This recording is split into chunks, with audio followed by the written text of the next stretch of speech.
Want to know if your English skills are improving and what your real learning level is? Get your language skills assessed with our free level assessment test. Just click the link in the description and sign up for a free lifetime account to get assessed.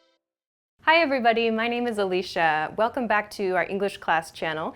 Today we're going to be talking about the difference between by and until. So let's get started. Okay, so first we're going to talk about by. By marks a deadline for an action to finish. By marks the point where an action completes or is replaced by another action. So really think about using by to express a deadline. Something is going to stop, or you must finish an action at this point in time. So we can think about by as marking some point in the future. So by marks some point in the future where an action is going to finish, an action is going to be completed. So in an example sentence I have, I'll be at the office by 7 p.m. So in this sentence, the speaker is not at the office, but 7 p.m. is the deadline.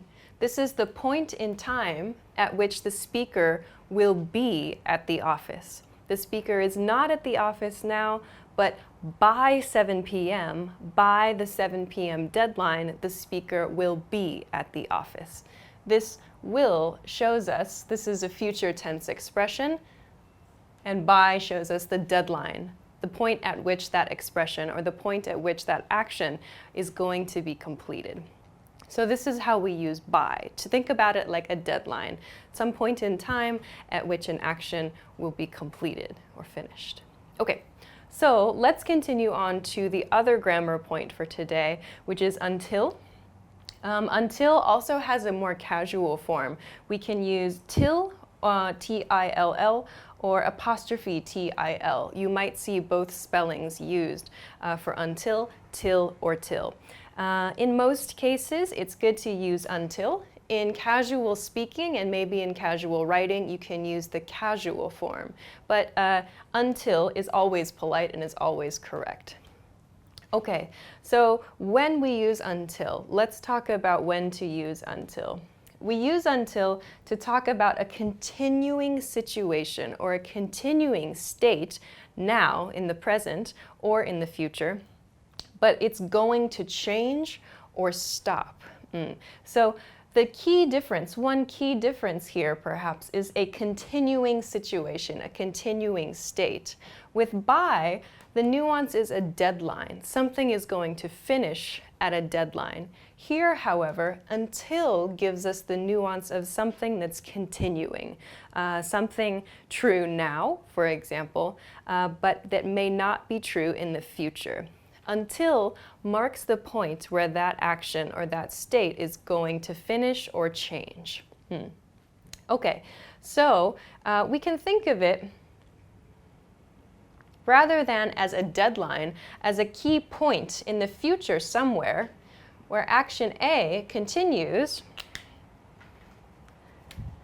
until a point where we use until, and then a second action begins.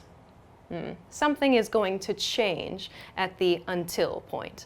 With by, however, we don't have the nuance of an action changing. We only have the nuance of a deadline. So here, until is used to show that something different is going to happen, or something will finish, but there's going to be a change after the until point. So for example, this sentence, very similar to the by example sentence, is I'll be at the office until 7 p.m.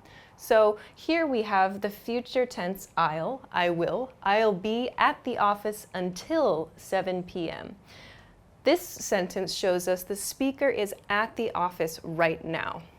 However, at 7 p.m., until shows us that 7 p.m. is the point at which the situation or the state is going to change. So at 7 p.m., the speaker is probably going to leave the office. Until shows us that right here, the action or the state is going to change. So please keep that in mind. Until shows you a change in something. by shows more of a deadline for an action that is continuing. So I hope that we can practice this in a few example sentences now. Okay, so let's try to choose the correct word to use in these example sentences. Should we use by or should we use until in these cases? So the first one I have is, he has to find a new job, blah, blah, blah, March. So in this case, we see a point in time. We can think about it. Should we use by or until here? If we use by, we see that the deadline nuance matches here. He has to find a new job by March. If we use until, he has to find a new job until March. There's no information in this sentence that shows us a hint or that gives us a hint about how the action is going to change. Until does not make sense for this question, so we should use by in this case. He has to find a new job by March is the correct answer for this sentence. In the second sentence, I'm not going to go to bed, blah, blah, blah. I finish this movie. So in this sentence, we have at the end, I finish this movie. So there's some action maybe that's continuing here. And we have another action. I'm not going to go to bed. In this case, it's a negative. So there are two actions here. This is a pretty good hint that there's an action that's going to change at some point, instead of the nuance of a deadline. So for this sentence, until is the best answer. I'm not going to go to bed until I finish this movie. This shows us that at this point, the point where I finish the movie, I'm going to go to bed. This marks the change in the continuing state or the continuing situation. So the next sentence is they need to write their reports, blah, blah, blah, tomorrow. So this sentence, there's no change in the sentence. We don't have any hints about some kind of different action that's going to happen. Instead, we have maybe what seems to be a deadline, some requirement here too. So if we try to use until, it doesn't make sense. There's no changing action. We can't guess about what might happen in the future or a change that might happen. So by is the best answer here. They need to write their reports by tomorrow. Tomorrow is the deadline. So we can guess that tomorrow is the deadline here. By shows us that it's the deadline in this case for this task. All right. Let's take a look at something a little bit different. Here we have, we can't leave the house, blah, blah, blah, your mother calls. So again, there are two situations, there are two actions involved in this sentence. We have leave the house and your mother calls, makes a phone call. So because there are two actions here, we can guess that there's some change that's going to happen. So because we learned that until marks a change in actions, we know that until is the better answer here. Okay, we can't leave the house until your mother calls would be the correct sentence here. All right, so let's look at the next sentence though. This one is a tricky sentence. This one is a little bit difficult. We have, I'm not going to be there, something, something, 8 p.m. So here we have 8 p.m. at the end of a sentence, which looks like a deadline, right? We have going to be there. So should we use by or until for this sentence? It's difficult because actually both are okay for this sentence. I'm not going to be there by 8 p.m. is correct, and I'm not going to be there until 8 p.m. is also correct. However, the meanings are very different. Just as we practiced in these two sentences, I'll be at the office until, I'll be at the office by 7 p.m., the same is true here. I'm not going to be there by 8 p.m. means I'm not going to be there at 8 p.m. It's not possible for me. I can't go. However, I'm not going to be there until 8 p.m. This sentence means after 8 p.m. or beginning at 8 p.m. and after I'm going to be there. So please be careful. In some cases, both by and until are correct, but they change the meaning of the sentence. Okay, let's continue to another example. So the next example sentence is also a little bit difficult.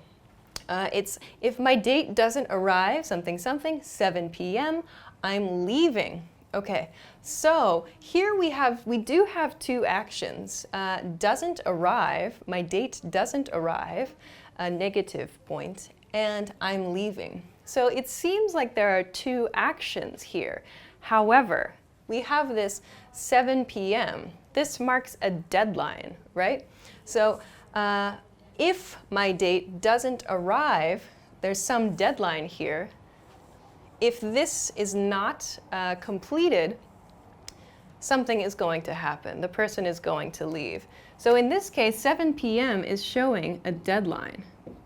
So we have to use by. If my date doesn't arrive until 7 p.m., we could use that, but it doesn't sound so natural. So the nuance again here is of a deadline. There's something that is going to happen at 7 p.m. 7 p.m. marks the end point in this situation. So we use by here. Okay, let's go to the next pair. Again, these are very interesting points. We have to leave the beach, blah, blah, blah, 10 a.m. And we have to stay at the beach, blah, blah, blah, 10 a.m. Okay, so these two sentences I included because I wanted to show the emphasis of changing actions and continuing actions. So we can see the verbs are different here. In the first sentence, we have leave. So this is a change, leaving a location. In the second sentence, I have stay, which shows a continuing action, stay in one place. So here, as you can guess then, we have to leave the beach, blah, blah, blah, 10 a.m. Some change, some deadline. So we'll use by to show our deadline.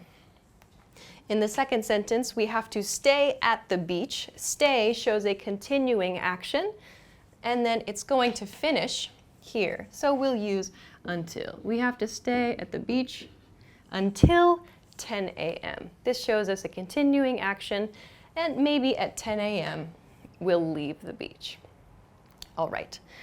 Let's go on to the next sentence. I'm not going to travel abroad, blah, blah, blah. I learn English. Okay, so here there's no time point. There's no 10 a.m., 8 p.m., tomorrow, and so on. So this is a little more complex, maybe. We have travel abroad and learn English. So it seems there's no real deadline here, but we have maybe a change. Maybe this shows us some kind of change. Learning English marks a change. So I'm not going to travel abroad until I learn English. This shows us that something different is going to happen in the future, so we should use until to mark that change. Okay, our last example sentence for today is we told him to wake up, blah, blah, blah, 6 a.m. So once more, our last sentence may be a little bit simple, but 6 a.m. shows us an action, sort of this deadline. You can see a lot of these use a time to mark a deadline for an action. So here, we told him to wake up by 6 a.m. This is the point at which something must happen. So we should use by here. Okay, great. So those are a few example sentences that you can have a look at and think about when you're trying to decide whether to use by or until.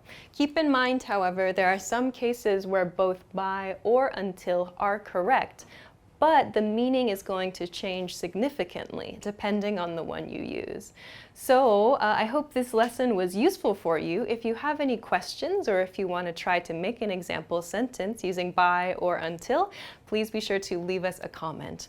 If you liked this video too, please be sure to hit the thumbs up and subscribe to our channel if you haven't already. Thanks very much for watching this episode, and we will see you again soon. Bye!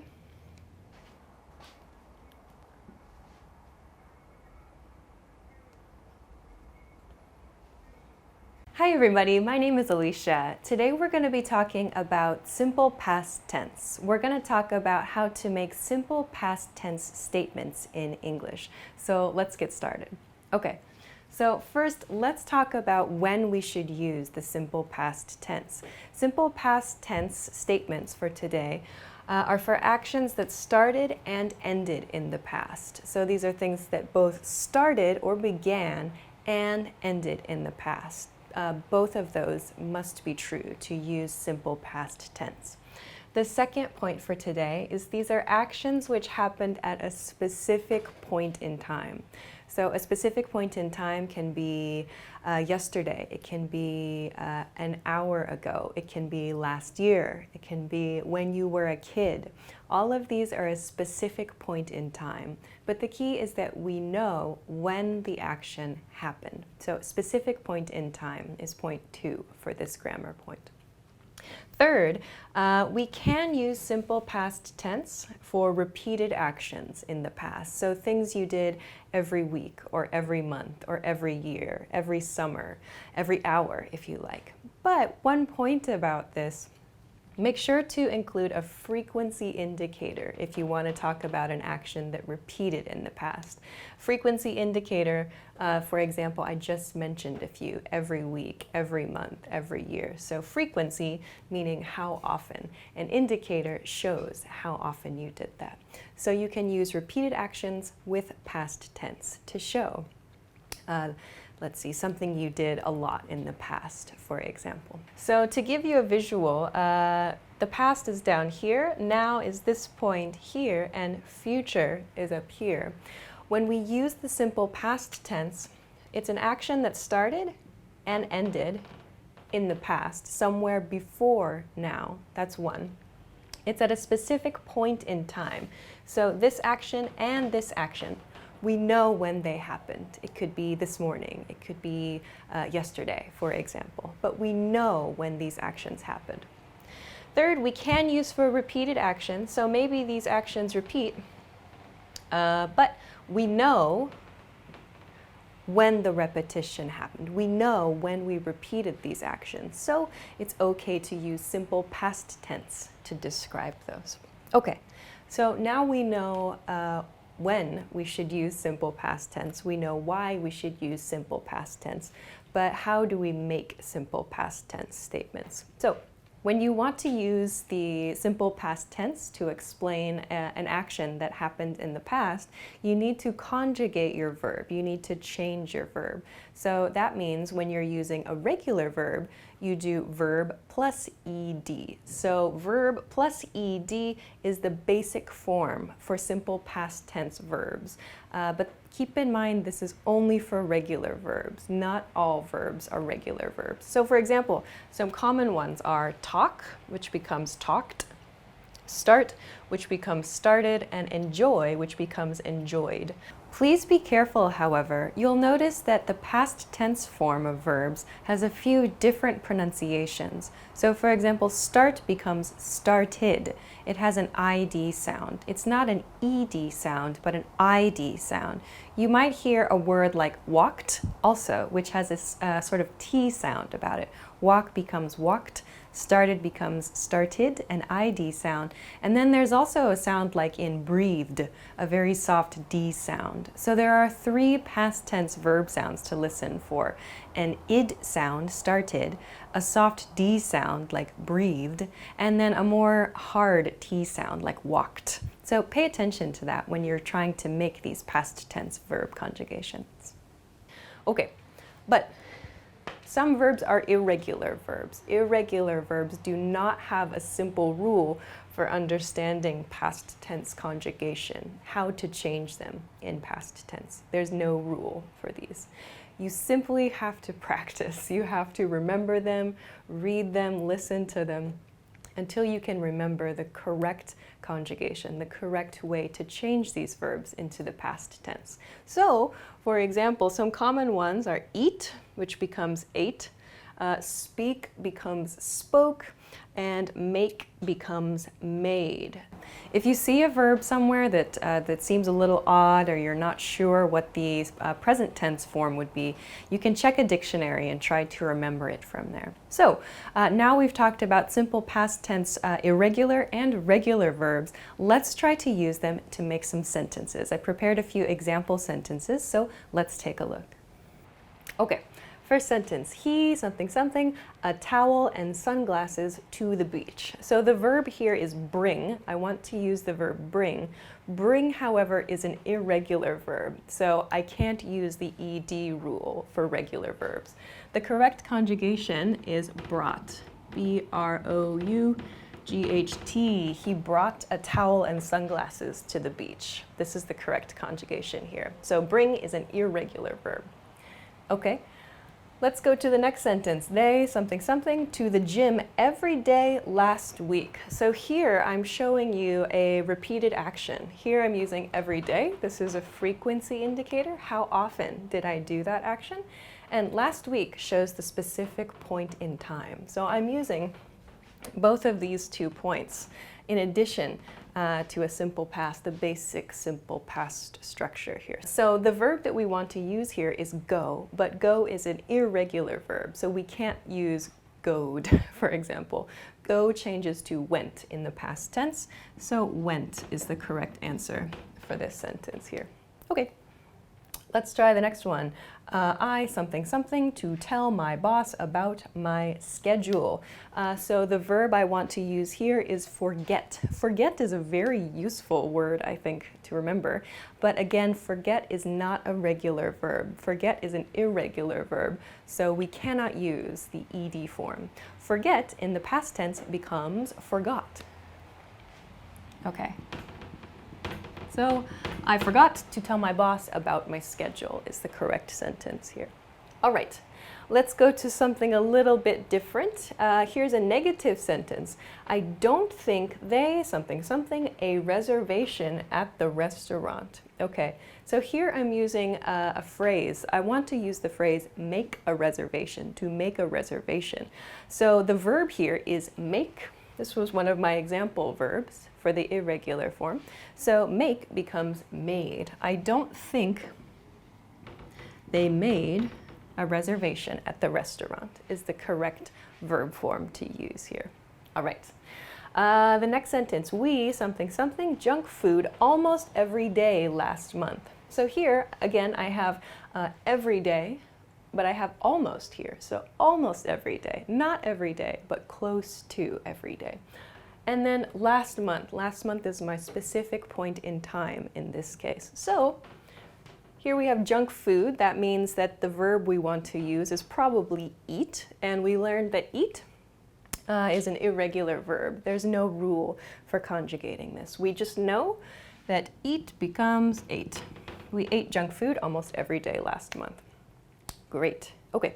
So next sentence has 2 spaces for verbs, actually. Okay, so the next sentence that I've prepared, I included because a lot of my students ask about how to report information. When you want to report information, share something that you heard from a friend, a past tense action, you need to conjugate the reporting verb. For example, say becomes said, or hear becomes heard.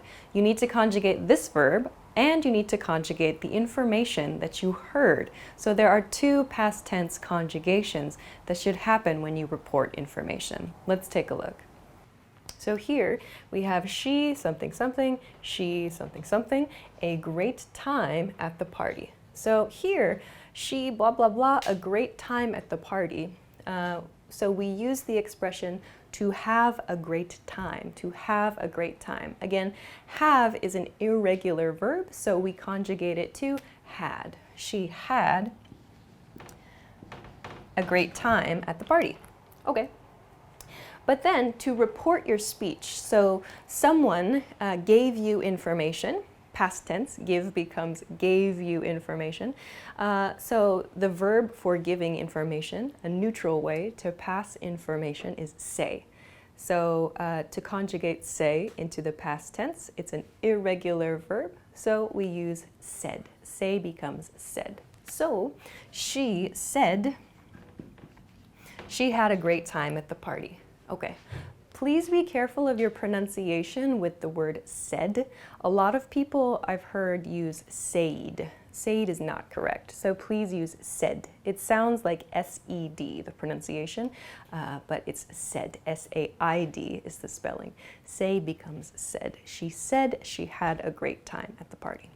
Okay, so last one. Okay, so the last example sentence for today includes spaces for a few different verbs. I included this because I wanted to show you that you can use a lot of different information in one sentence just by connecting your past tense verbs together. So let's take a look. Okay, yesterday I something something late, something something shopping, and something something to my mother. Okay, so the verbs I want to use for this sentence are sleep, go, and speak. Sleep, go, and speak. These are all irregular verbs. There are no regular verbs in this sentence. So sleep in past tense becomes slept. Go in past tense becomes went. And speak in past tense becomes spoke.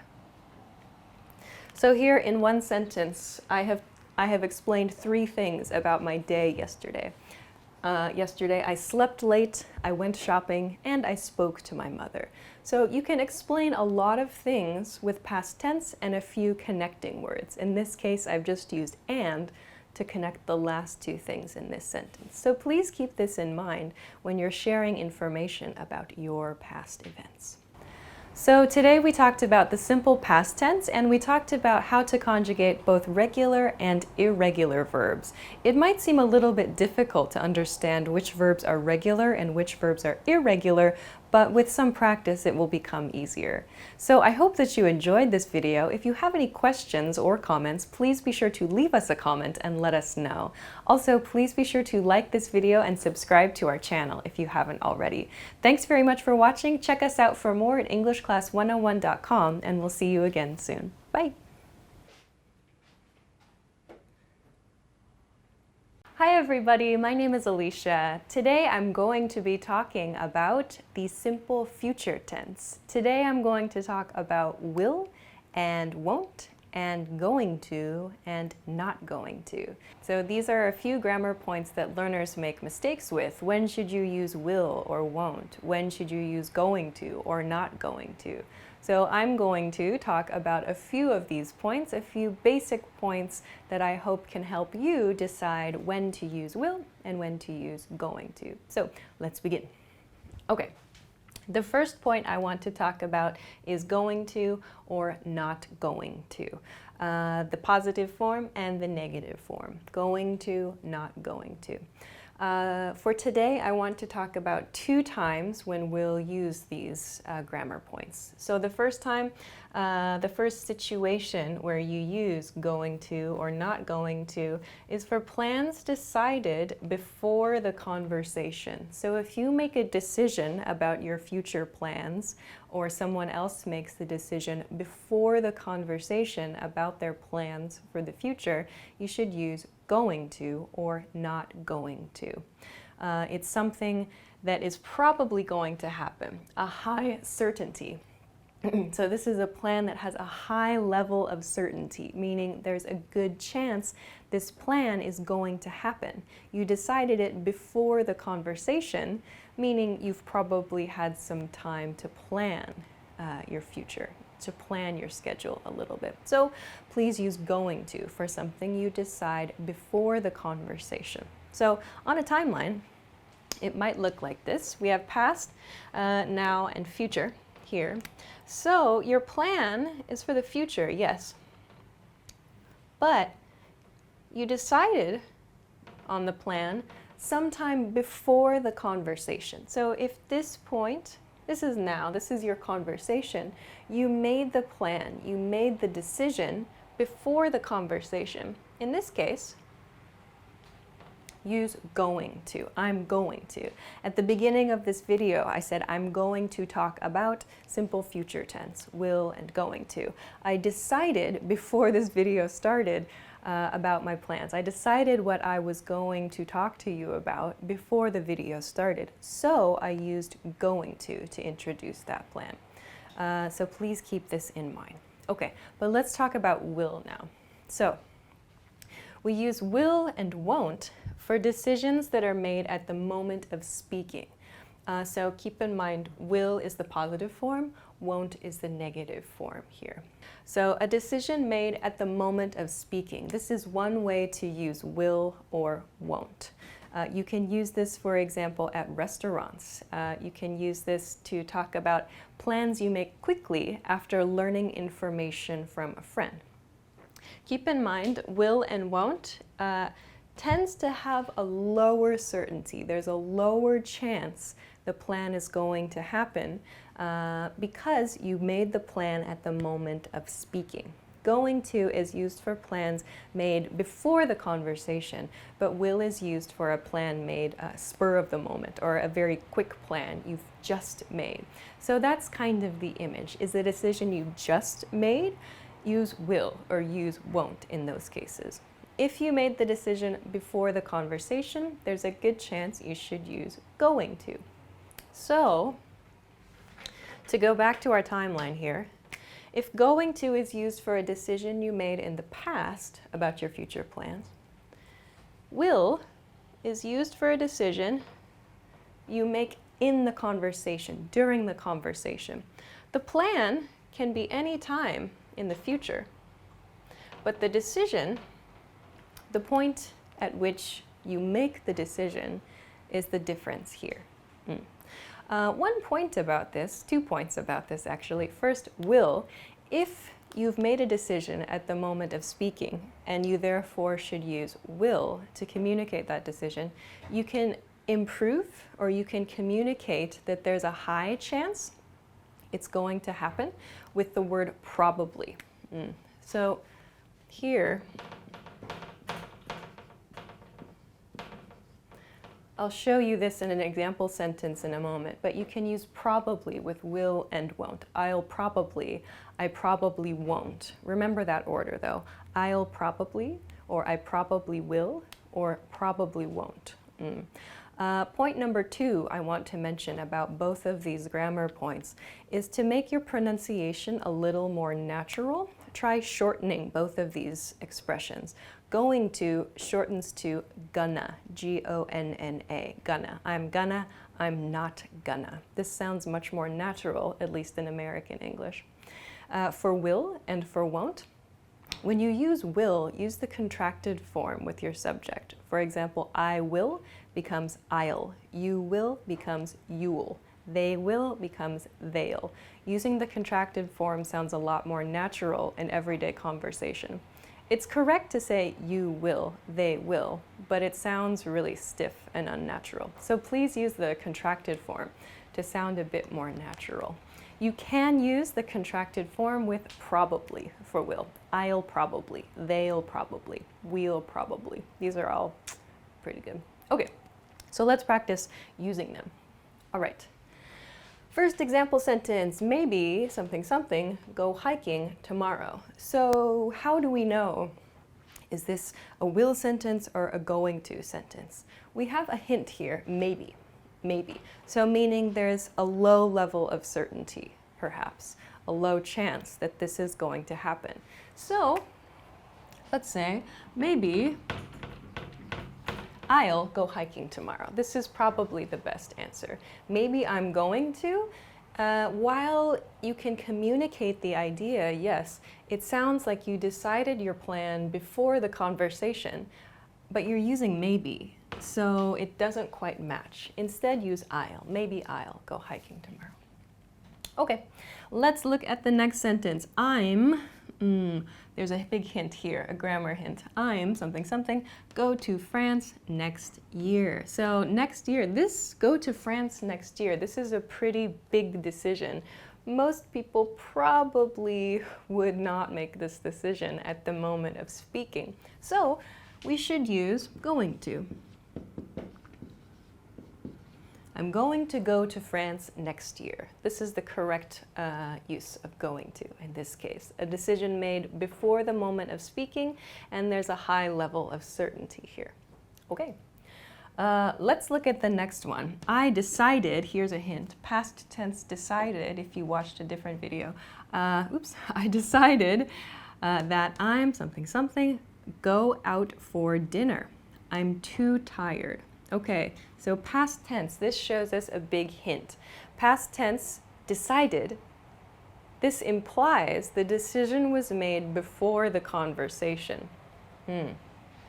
So, I'm something, go out for dinner. I'm too tired. Here's another hint.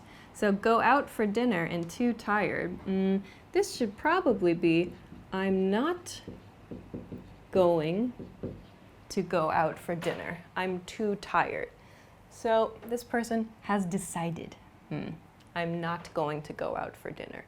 We should use going to, the negative not going to, because the speaker made the decision before the conversation happened, and there's a high level of certainty. There's a high chance that this is going to happen. So we should use going to in this sentence. Okay, so the next sentence I included because I think it's a really good one to remember. Anytime you visit a bar, a restaurant, some kind of service situation, you can use this pattern specifically to make a request for something. So let's take a look. Here, my example sentence is, I something, have a glass of wine, please. In this case, maybe it's at a restaurant or at a bar. But in this case, you've just made the decision, looking at the menu, looking at a catalog, looking at something. You made a decision just then, at that moment, and you're asking for that item, you're asking for that service. So, we'll use will. I'll have a glass of wine, please. So in this example sentence, I used glass of wine to show my request, to ask for a glass of wine. But if you want to use this pattern to make a request in a service situation, just replace glass of wine with the item or service that you would like. So for example, I'll have a beer, I'll have a steak, I'll have a hamburger. These are all things you can order at a restaurant or at a bar. If you're shopping, you can say, I'll have the blue one, please, for example. So just make your request using the same pattern, but replacing that glass of wine section that I used in my example sentence. Okay, next one. This one is maybe a little bit challenging. It's you're running late, so you something have to take a taxi to your next meeting. So maybe this is an assistant or someone supporting another person with their schedule. Okay, so in the next sentence, we're looking at a situation where there's been a sudden or quick change to a schedule. Someone is running late and there's a new decision that's made at the moment of speaking, or a new decision is made to reflect the new situation. So let's take a look.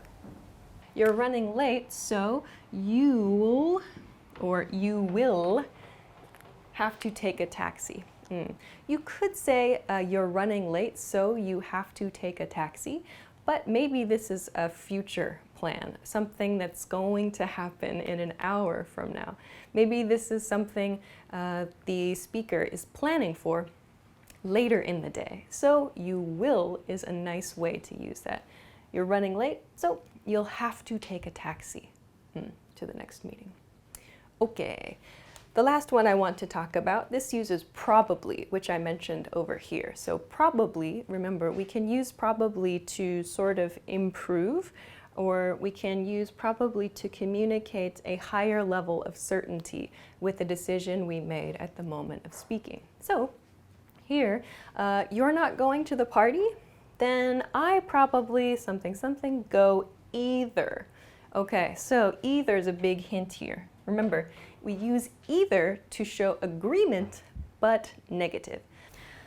Okay, so in the last example sentence for today, we're going to look at a situation where the listener has heard some new information. They use the expression, you're not going to go to the party, so they're confirming new information they have just heard. After that, they're going to make a decision about what their plans are for the party. So let's take a look.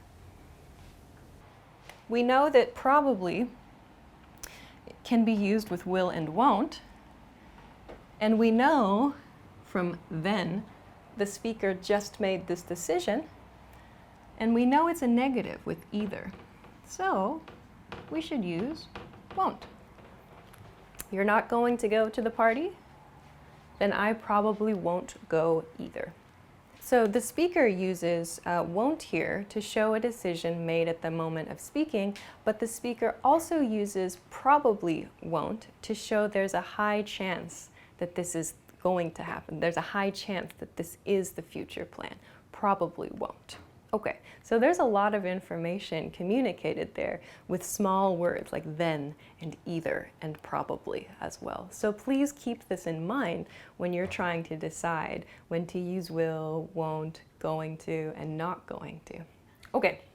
So that's my recap of a few useful grammar points, how to talk about your future tense plans. So I'm going to finish the lesson now. I hope that you enjoyed this lesson. If you have any questions, please feel free to leave it in a comment, or if you want to try out a few practice sentences, please feel free to leave those in the comment section too. If you haven't already, please be sure to like this video and subscribe to our channel too. If you want to find more stuff like this, more lessons, more information like this, you can check out EnglishClass101.com.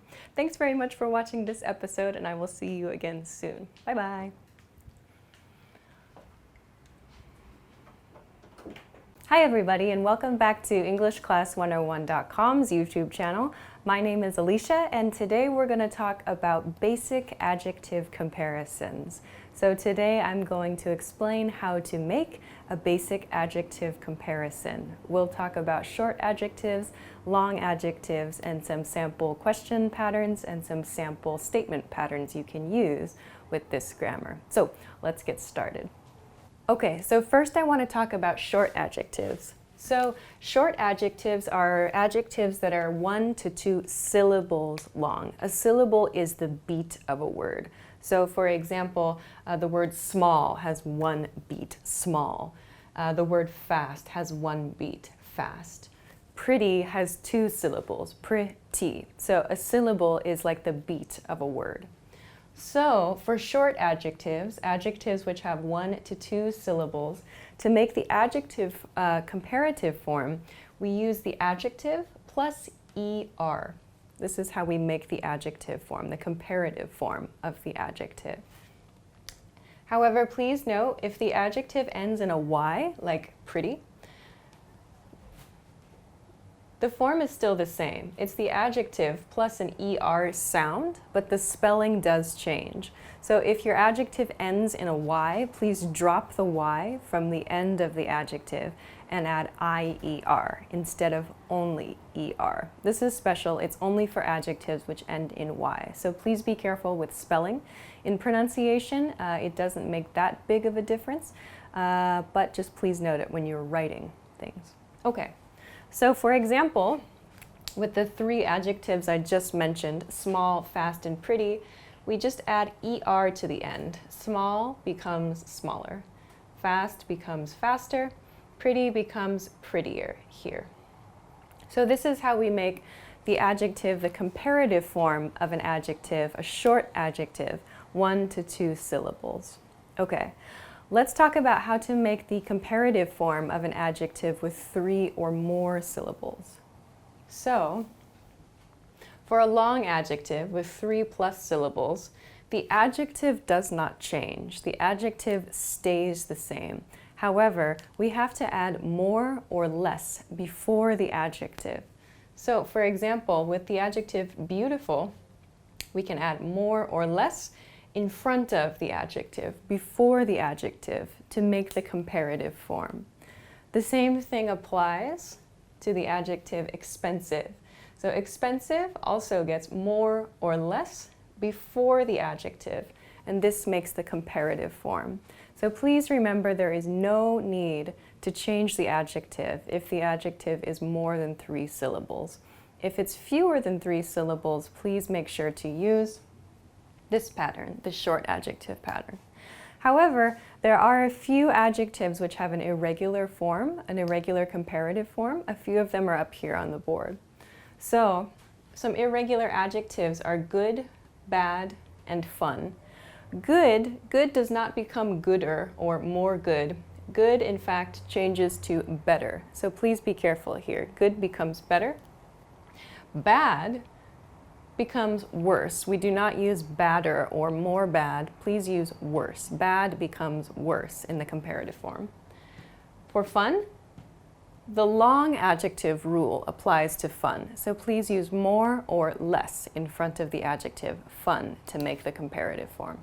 Okay, so now that we know how to make a comparison, let's talk about a few different patterns that you can use to explain a comparison, to make a comparative statement, or to make a question asking someone to compare 2 or more items. So, first, to make a positive comparison, we'll say A is plus the comparative adjective, then B. So, for example, I could say, let's see, this book is more expensive than that book. I've used the comparative adjective form here. To use a short adjective, I could say, let's see, that shop is smaller than this shop. So just make sure to use the comparative form here. In the negative comparison, however, you'll see it's slightly different. When you make a negative comparison, you'll say A is not as plus the regular adjective. There's no change to the adjective in this sentence pattern as B. So for example, A is not as big as B. A is not as expensive as B. So please be careful. When you're making a negative comparison, you're not changing the adjective. The adjective will remain the same. There's no need to update this part. So please be careful here. Finally, I want to talk about a few questions. So these are a few question patterns that you can use along with your comparatives. So for example, which is plus your comparative adjective, A or B? So for example, which is more expensive, A or B? Or which is bigger, A or B? Here you need to use the comparative form of the adjective in your question. The same thing here. Is A or B comparative adjective? So is A or B bigger? Is A or B more expensive? You can use both of these patterns to ask simple information questions using the comparative form. So let's try this out in a few example sentences. Okay. So the first sentence that I have, my brother is something something than me. I want to use the adjective funny here. So funny has 2 syllables, funny. It also ends in Y. So I know I need to apply this rule I just talked about here. So the correct answer is funnier. My brother is funnier than me. This is the correct answer. Okay, let's go to this one. Thai food is something something than French food. For this one, I want to use the adjective spicy.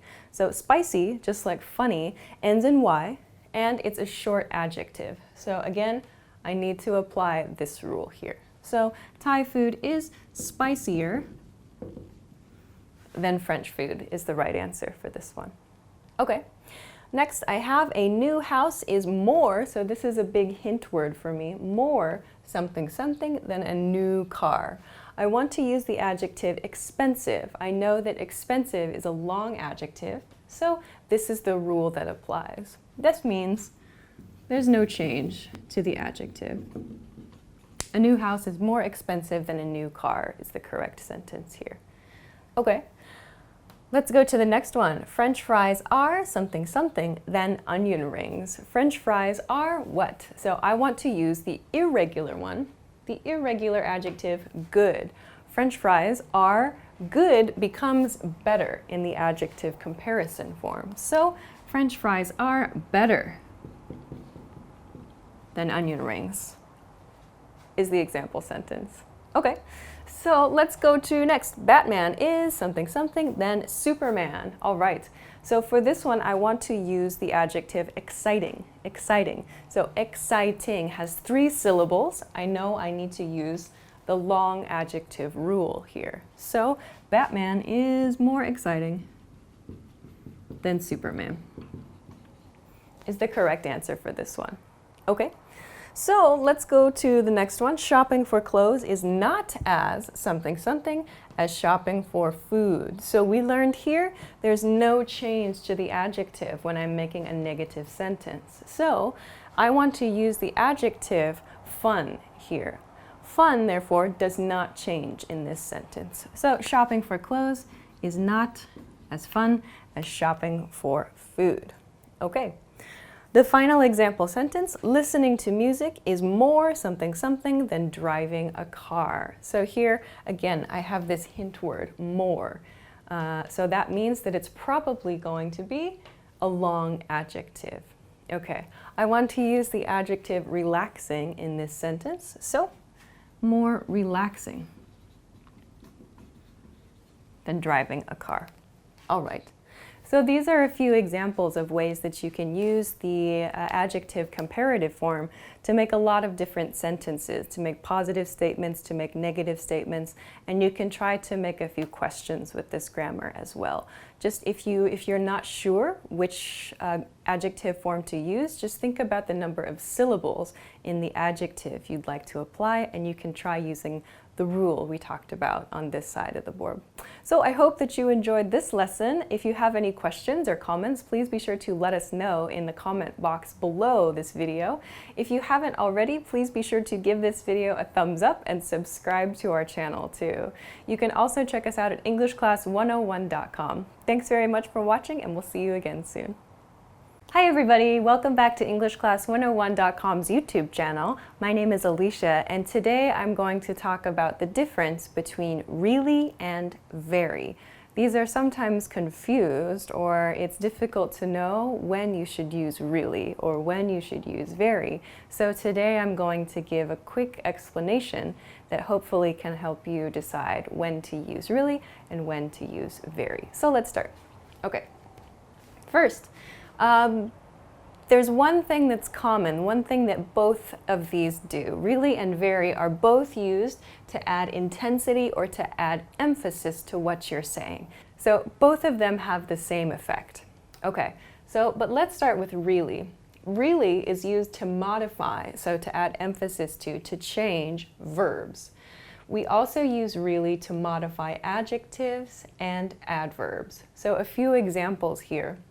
This sentence, you're really funny. So funny is an adjective. We use really before the adjective to modify. So this gives emphasis to the word funny. Then we have this word fast. This is an adverb in this sentence. He runs really fast. We add really to show he runs really fast. It emphasizes the speed at which he runs. Finally, I have the adjective tired. I'm really tired. So we emphasize tired by placing really before the adjective. So we can use really to modify verbs, and we can use it to modify adjectives. Okay, we'll talk a little bit more about the verbs part a little bit later. Okay. Let's go on to very, though. So very is used to modify adjectives and adverbs only. We cannot use very to modify verbs, so please be careful. You cannot use this with a verb. We'll see this in just a moment. For me, however, a recommendation, I tend to use very more in negative sentences. I don't use really so much when I'm making a negative statement. So let's look at a few examples. First, this sandwich is very good. So good is my adjective here, so I use very to modify it. Yes, I can use really here as well. This sandwich is really good is also a correct sentence. The next one, you're not very funny. So here's a negative that I was talking about. Funny is the adjective in this sentence, and saying not very is a negative statement. You can say you're not really funny, but to me it sounds a bit more natural to say you're not very funny. Here's one more example. He doesn't run very fast. So again, I have the adverb fast here with very and my negative. So he doesn't run very fast emphasizes that he is not a fast runner. Okay. And finally, they're very rich. This one uses an adjective, rich. They're very rich. We can say they're really rich. Both are correct. So let's take a look at some example sentences. And in particular, I want to point out a few cases where we can use really with verbs, as I talked about here. So let's take a look. Let's look at the first sentence. The sentence here is they something something like vacationing in France. So here I have the verb like. We know that really is only used to modify verbs. We cannot use very to modify verbs. Therefore, the correct answer here is really. They really like vacationing in France. Okay. The next sentence, my schedule is something something busy. We see that busy is an adjective. My schedule is something something busy.